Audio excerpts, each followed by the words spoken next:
மக்களே இந்த ஃபோட்டோல பார்த்துட்டு இருக்கீங்களா, இந்த பொண்ணோட பேரு தான் குஷ்பு. அந்த பொண்ணுக்கு 17 வயசு தாங்க ஆகுது. அதாவது இந்த பொண்ணுக்கு நடந்த விஷயத்த கேட்கிறப்போ உண்மையிலேயே சொல்றேன், எல்லாரோட கண்கள்லேருந்தும் கண்ணீர் வராம இருக்காது.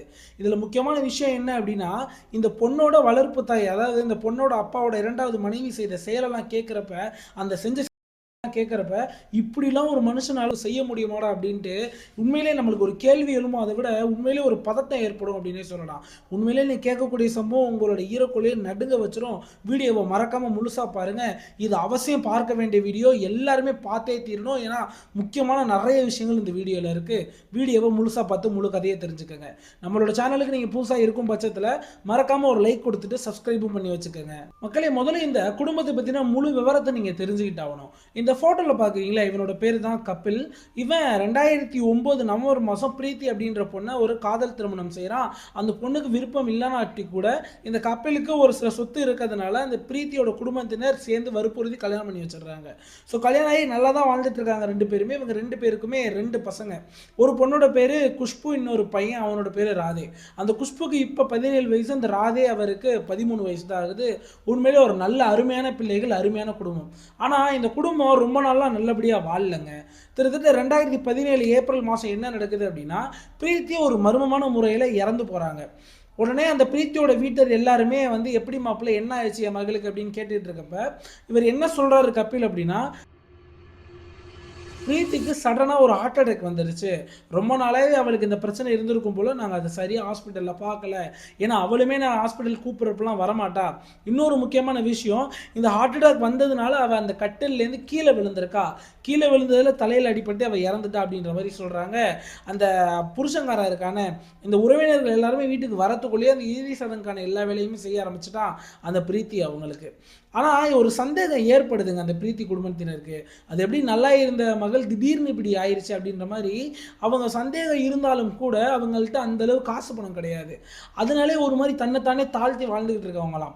ஸோ அதனாலேயே police station case, forensic examination, postmortem report, இந்த மாதிரி விஷயங்களுக்கு அவங்க எதுவுமே போகாமல், சரி மாப்பிள்ளை சொல்கிறாரு உண்மையை தான் சொல்கிறாரு அப்படின்ட்டு தன்னோட மகளுக்கும் அவங்க வந்து இறுதி சடங்கு எல்லாமே நல்லபடியாக செஞ்சு வைக்கிறாங்க. கிட்டத்தட்ட 6 மாதத்தில் அந்த கபில் அப்படின்றவன் மறு திருமணம் செய்கிறான் பிங்கி அப்படின்றவளை. யோசிச்சு பாருங்களேன், மனைவி இறந்து 2 பசங்க இருக்காங்க. அதுவுமே பசங்க ரெண்டுமே பெரிய பெரிய பசங்க இருக்கிறப்ப 6 மாதத்தில் பிங்கி அப்படின்ற பொண்ணை கல்யாணம் பண்ணுறான். இதுவே ஒரு மிகப்பெரிய சந்தேகத்தை இந்த இடத்துல ஏற்படுத்துதுல. இந்த பிங்கியை கல்யாணம் பண்ணதுலேருந்து தாங்க எல்லா விஷயமே ஆரம்பிக்குது. இவ வந்து செஞ்ச கொடுமையெல்லாம் கேட்குறப்ப உண்மையில இப்படிலாம் ஒரு மனுஷியால் செய்ய முடியுமாடா அப்படின்ட்டு உண்மையிலே நம்மளுக்கு கேட்க தோணுங்க. அதாவது என்ன நடக்குது அப்படின்னா, பிங்கியை கல்யாணம் பண்ண அப்புறம் அந்த குஷ்பு அப்படின்ற பொண்ணு இருக்காங்களே, இவங்களுக்கு ஏகப்பட்ட நடக்குதுங்க டெய்லியுமே. முதல்ல விஷயம் என்ன நடக்குது அப்படின்னா, இந்த வீட்டு வேலைகள்லாம் இருக்கும் இல்லையா, அது எல்லா விஷயத்தையுமே இந்த சின்ன பொண்ணான குஷ்பு தலையில் கட்டுறாங்க. காலையில் எழுந்திரிச்சு வீடு பெருக்கிறதுலேருந்து நைட்டு தூங்குற வரையும் எல்லா வேலையுமே, ஒரு தண்ணி கூட எடுத்து குடிக்க மாட்டாங்களாம். எல்லாத்தையுமே இந்த பொண்ணை தான் பார்க்க சொல்லுவாங்களாம். இதில் முக்கியமான விஷயம் என்னன்னு வைங்களேன், இந்த பிங்கி அப்படின்றவ புருஷன் காலையில் எழுந்திரிச்சு வேலைக்கு போகிற வரையும் அமைதியாக இருப்பாளாம். புருஷன் வேலைக்கு போன அப்புறம் இந்த குஷ்பு அப்படின்ற பொண்ணை போல் டார்ச்சர் பண்ண ஆரம்பிச்சிடா. ஒழுங்காக ஸ்கூலுக்கு கூட அனுப்ப மாட்டா. வீட்டில் வேலை இருக்குது லீவ் போடு அப்படின்னு சொல்லி வீட்டு வேலையை மட்டுமே பார்க்க சொல்லிக்கிட்டே இருக்கா. இதில் ஒரு அதிர்ச்சியான செயலும் இந்த பிங்கி அப்படின்றத செய்கிறாங்க அடிக்கடி. அதாவது காலையில் இந்த பிங்கி ரெஸ்ட் ரூம் போன அப்புறம் எதுவுமே வாஷ் பண்ணாமல் அந்த லெட்டின் எல்லாத்தையும் அப்படியே விட்டுட்டு வீட்டுக்குள்ளே வந்துடுவாளாம். வந்துட்டு குஷ்பு அடித்து எழுப்பி ரெஸ்ட் ரூம் போய் சுத்தம் பண்ணு அப்படின்னு சொல்லி குஷ்பு தான் காலையில் போய் இது எல்லாத்தையுமே போயிட்டு சுத்தம் பண்ணிட்டு வருவாங்களாம். இது தொடர்ச்சியாகவே நடந்துகிட்டு இருக்க, வேணும்னே பண்ணியிருக்கா. எதனால் அப்படின்னா, இவளுகளுக்கு மேலே பாசமே இருக்கக்கூடாது, இவளுகெல்லாம் எங்கன்னா ஓடி போயிடும் அப்படின்ற மாதிரி அந்த ஒரு கோவத்திலே பண்ணியிருக்காங்க இந்த குஷ்பு மேலே. அந்த சின்ன பொண்ணு குஷ்பு அம்மாவும் இறந்துட்டாங்க, அப்பாவும் நான் சொல்றதை கேட்க மாட்டேங்க அப்படின்ட்டு ரொம்ப விரக்தியிலே வாழ்ந்துட்டு இருக்குங்க. இவ்வளோ கொடுமையை அனுபவிச்சுட்டு இருக்க குஷ்புக்கு யார் கேட்டு இதெல்லாம் போய் சொல்றதுன்னு தெரியலங்க. ஏன்னா அவங்க அப்பாட்ட அடிக்கடி சொல்றப்பயுமே அவங்க அப்பா அந்த பிங்கியான அந்த 2வது மனைவிக்கு தான் சப்போர்ட் பண்ணியிருக்காங்களே தவிர இந்த குஷ்புக்கு சப்போர்ட் பண்றதே இல்லையாங்க. இந்த டார்ச்சர் இந்த மாதிரி வேலை வாங்குறதுல மட்டும் ஆரம்பிக்கலைங்க, சாப்பாடு போடுற விஷயத்துலையும் சரி. எல்லாருக்குமே ஒரு குழம்பு வச்சா சோறு ஊற்றி குழம்பு ஊற்றி எல்லாருக்கும் சாப்பாடு வைப்பாலாம். குஷ்புவை லேட்டாக தான் சாப்பிட சொல்லுவாலாம், நீ சீக்கிரம் வந்து உட்காரக்கூடாது அப்படின்னு மிரட்டி வச்சிருப்பாலாம். எல்லாரும் சாப்பிட்ட பிறகு வெறும் தண்ணி இருக்குல்லங்க, அந்த சோத்தில் வெறும் தண்ணியும் உப்பையும் போட்டு அதுதான் இருக்குது அதை சாப்பிடு அப்படின்ட்டு பல நாட்கள் அதை மட்டுமே சாப்பிட வச்சிருக்க. திருத்திட்ட மாத கணக்கில் இந்த 17 வயசான குஷ்பு சாப்பாடே சாப்பிடாம, அதாவது குழம்பு ஊற்றியோ ஏதோ தொட்டுக்க வச்சோ சாப்பிடாம வெறும் அந்த தண்ணி சோறை சாப்பிட்டே வாழ்ந்துட்டு இருந்திருக்காங்க.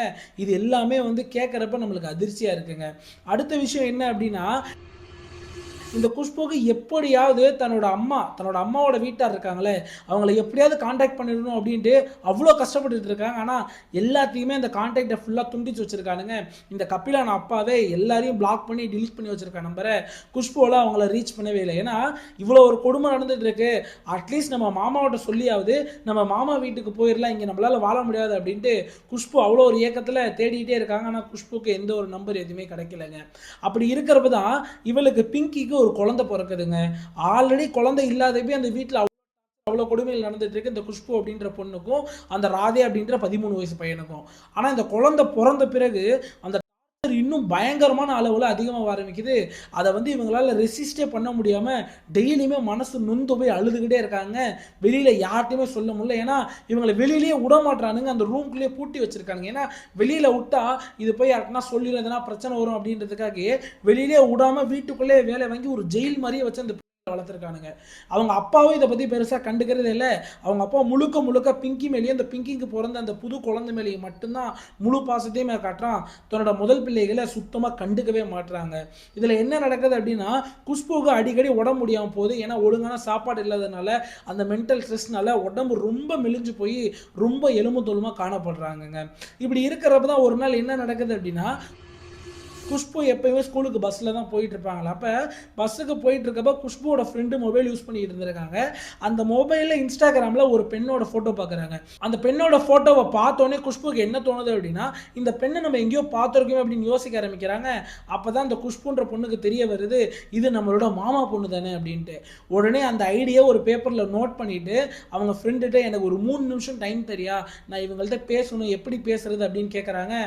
அந்த பொண்ணுமே இது என்னோட இன்ஸ்டாகிராம் தரமாட்டேன், உனக்கு ஒரு இன்ஸ்டாகிராம் அக்கௌண்ட் ஓப்பன் பண்ணி தரேன் அப்படின்ட்டு இன்ஸ்டாகிராம் அக்கௌண்ட் அந்த ஒரு பஸ்ஸுக்குள்ளேயே ஓப்பன் பண்ணி கொடுத்து அதில் எப்படி வாய்ஸ் மெசேஜ்லாம் அனுப்புறதுன்னு சொல்லி கொடுத்து அந்த குஷ்புட்ட ஒரு 5 நிமிஷம் மொபைலை கொடுக்குறாங்க.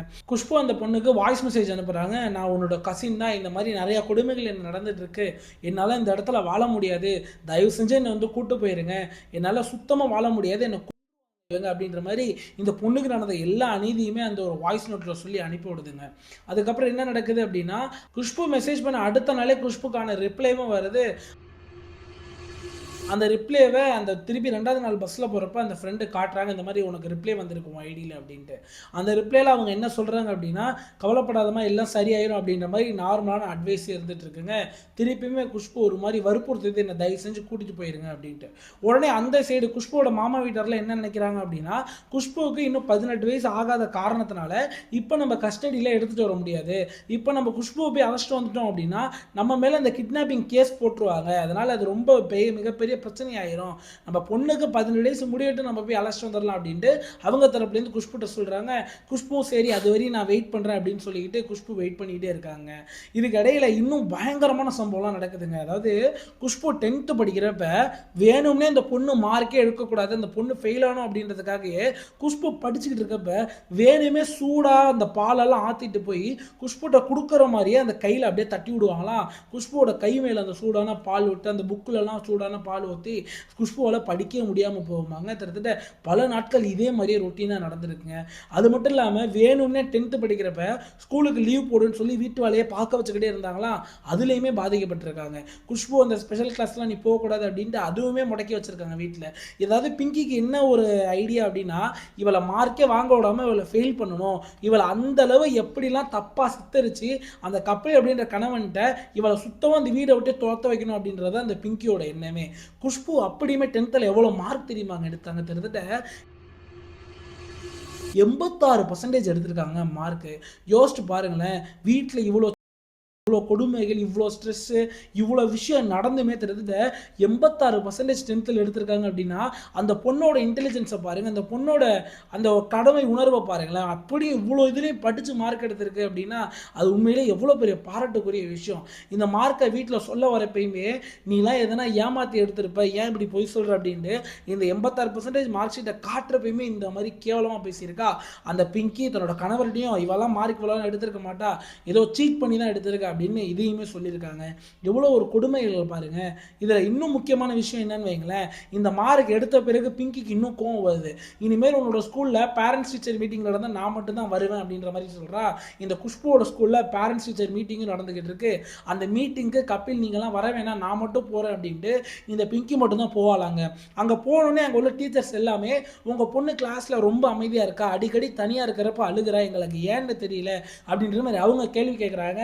உடனே இந்த பிங்கி சொல்கிறா, அவள் சின்ன வயசுலேருந்து இப்படி தான் பித்து பிடிச்சவ மாதிரி அடிக்கடி தானாக இதெல்லாம் நினச்சி அழுதுகிட்டு இருப்பா, இதெல்லாம் நீங்கள் பெருசாக கண்டுக்காதீங்க அப்படின்னு சொல்கிறா.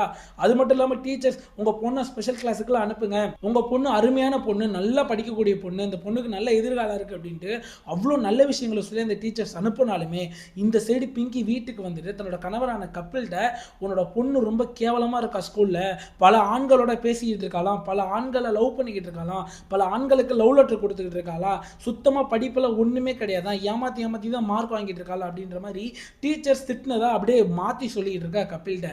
கபிலுமே கோவமாயி உன்னை படிக்க அனுப்பினா நீ இந்த மாதிரி தான் பண்ணிக்கிட்டு இருக்க அப்படின்ட்டு அவ்வளோ பெரம்பு குச்சை வச்சு அந்த பொண்ணு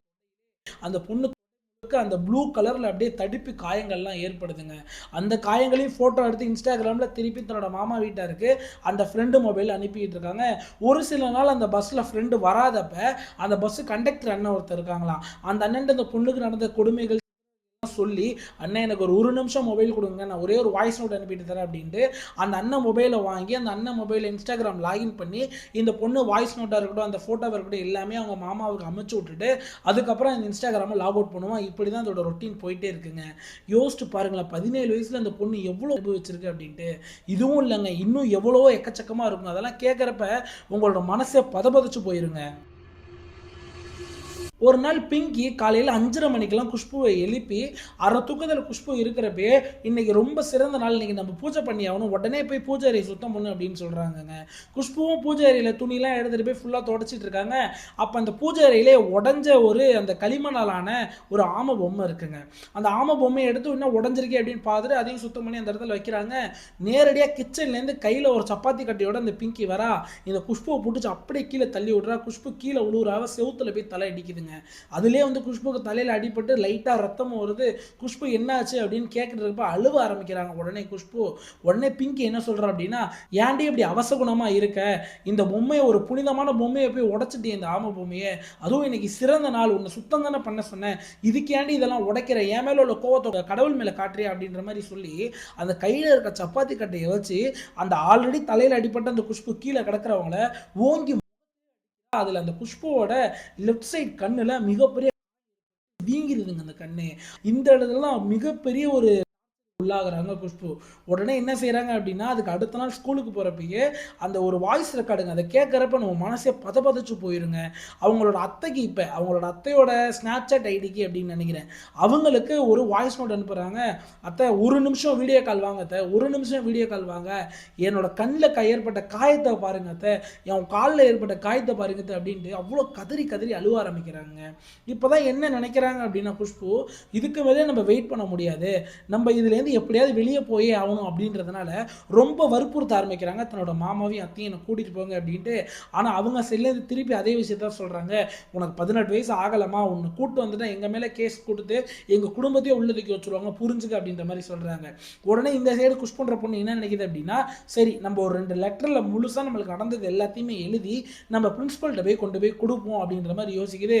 அவங்க எதனா லீகல் ஆக்ஷன்ஸ் எடுப்பாங்களா அப்படின்ற மாதிரி யோசிக்க ஆரம்பிக்குது இந்த குஷ் பண்ணுற பொண்ணு. உடனே என்ன செய்யுது அப்படின்னா, ஒரு 2 லெட்டர் இல்லைங்க, 2 பேஜுக்கு முழுசாக இந்த பொண்ணுக்கு நடந்த சம்பவத்தெல்லாம் எழுதி ஒரு கெமிஸ்ட்ரி புக்குக்குள்ளே வச்சு அழகாக பேக்கில் வச்சுருக்குங்க.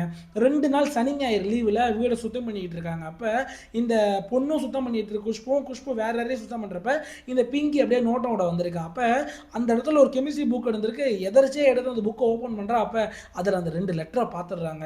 அந்த 2 லெட்டரை எடுத்து முழுசாக படித்து பார்க்குறா. பிங்கிக்கு எல்லா விஷயமும் புரிஞ்சிருச்சு, இவ ஏதோ நம்மளை மாட்டி விட பார்க்குறா அப்படின்ட்டு. உடனே இந்த சைடு கணவனான கப்பில கூப்பிட்டு உங்ககிட்ட ஒரு முக்கியமான விஷயம் சொல்லணும்னு சொல்லிட்டு ஒரு கேவலமான ஒரு பொய்யை சொல்லிட்டு அதுக்கப்புறம் இந்த லெட்டரை காட்டுறாங்க. அதாவது நம்மளோட மகள் இருக்கால குஷ்பு, அவளுக்கு பல ஆண்களோட நம்ம வீட்டு பால்கனில இருந்து பல ஆண்களை பார்த்துக்கிட்டு இருக்கா. டெய்லி இவ பால்கனிக்கு துணிக்கு எடுக்க தான் போறான்னு பார்த்தா, டெய்லி இவ போறப்பலாம் எவனாவது ஒருத்தன் கீழே வந்து நின்னுடுறான். எல்லாரையும் பார்த்து கண்ணை சிக்கிற கையை காட்டுறா. இவ நம்ம குடும்பத்துக்கு கேவலமான ஒரு விஷயத்தை கொண்டு வர பார்க்குறா.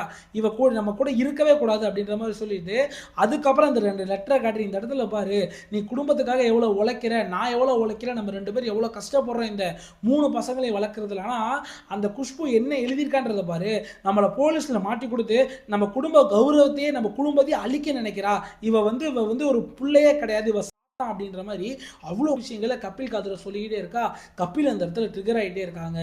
உடனேங்க ஒரு 48 மணி நேரத்தில் இவனுங்க 2 பேரும் சேர்ந்து மிகப்பெரிய பிளான் போடுறாங்க. அந்த மே 26ஆம் தேதி செவ்வாய்க்கிழமை என்ன நடந்துச்சுன்னு கேட்குறப்ப மனசே இவ்வளோ வலிக்குங்க.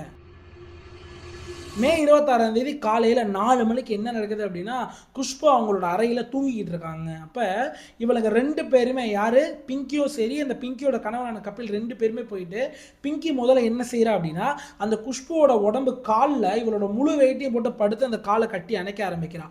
கால்லாம் அசையக்கூடாது அப்படின்றதுக்காக.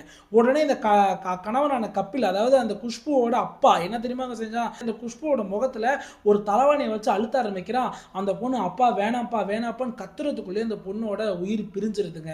உடனே என்ன செய்யறானுங்க அப்படின்னா, ஒரு கார் ஆம்னியை எடுத்துட்டு வந்து, இந்த ஆம்னியை யார் ஓட்டுறா அப்படின்னா, இந்த இவன் இருக்கான யாரு, கபிலோட தம்பி, அவனோட பேர் அமித்.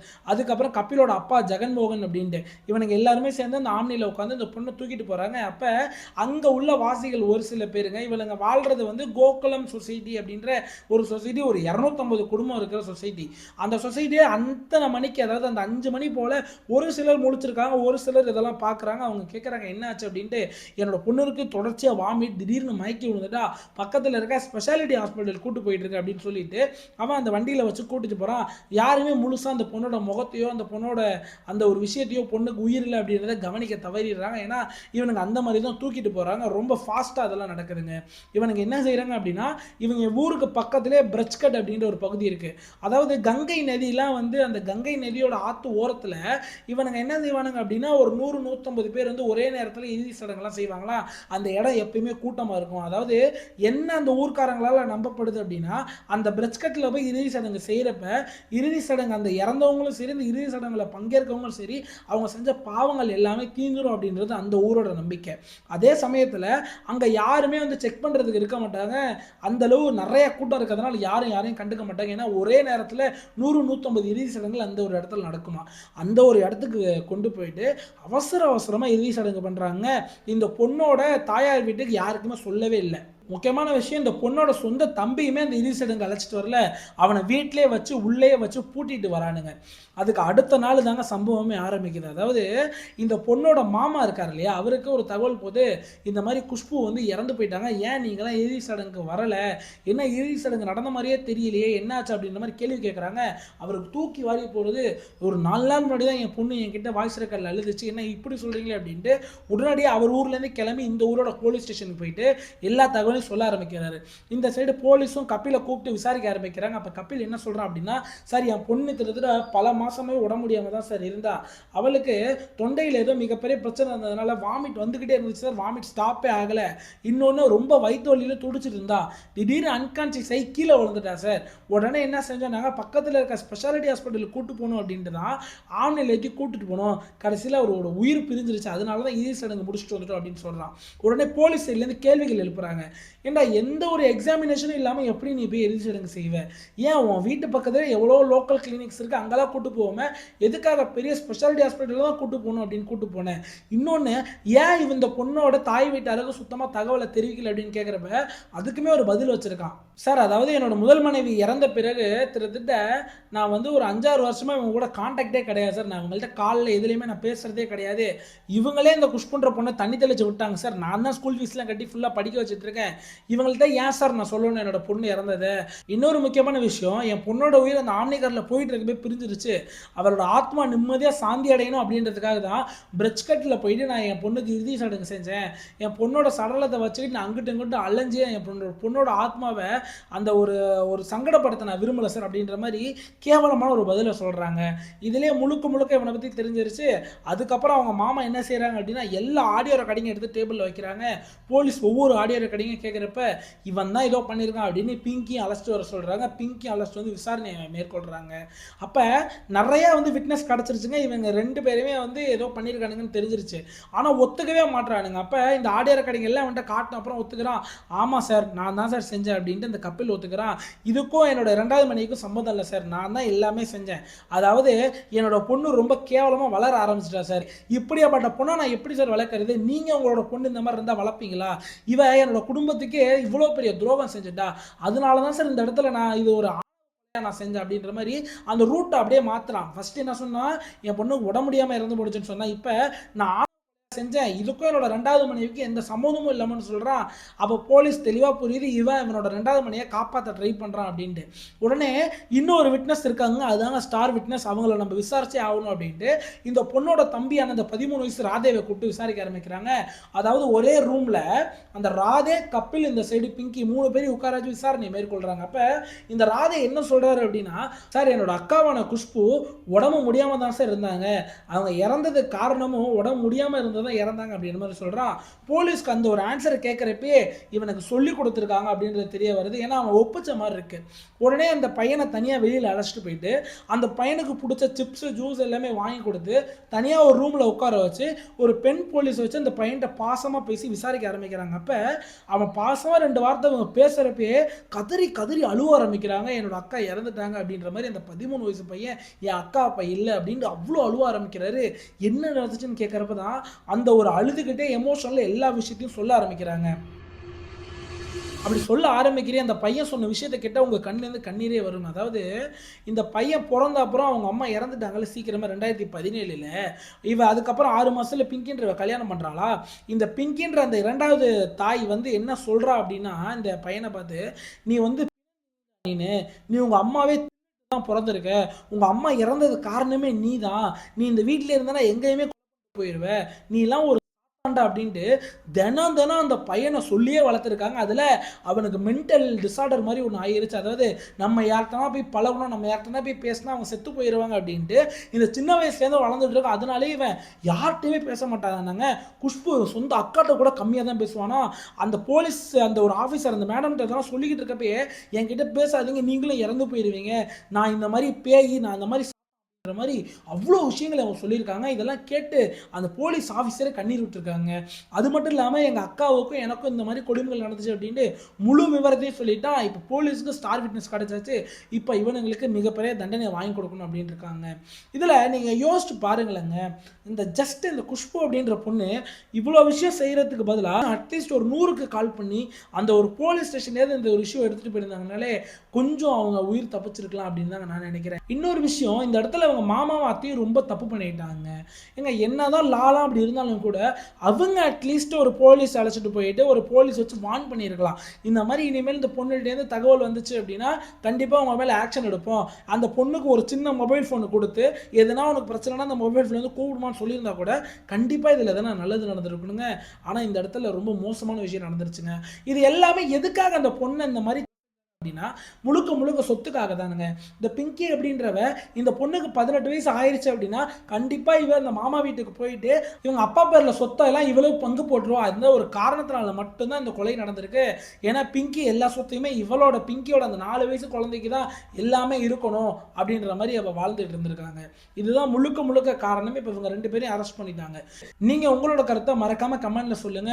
இந்த வளர்ப்பு தந்தை வளர்ப்பு தாய் எல்லாம் எதனால இந்த மாதிரி மோசமான விஷயங்கள்லாம் செய்கிறாங்க அப்படின்றது உங்களோட எண்ணங்களை சொல்லுங்க. இவங்களுக்கு என்ன தண்டனை கொடுக்கலாம் அப்படின்றதையும் மறக்காம கமெண்ட்ல சொல்லுங்க. இன்னுமே ட்ரையல் போயிட்டு தாங்க இருக்கு. ஏன்னா இது இப்போ ரீசெண்டாக நடந்த சம்பவம் தான், ஒரு 4-5 நாள் தான் ஆகுது. ஸோ அதனால பார்ப்போம் இதுக்கு எப்படி தீர்ப்பு வருது அப்படின்ட்டு. இன்மேலும் நிறைய கிரைம் கதைகள்லாம் பார்த்து தெரிஞ்சுக்க மறக்காம நம்ம சேனலை சப்ஸ்கிரைப் பண்ணி வச்சுக்கோங்க. நன்றி, வணக்கம்.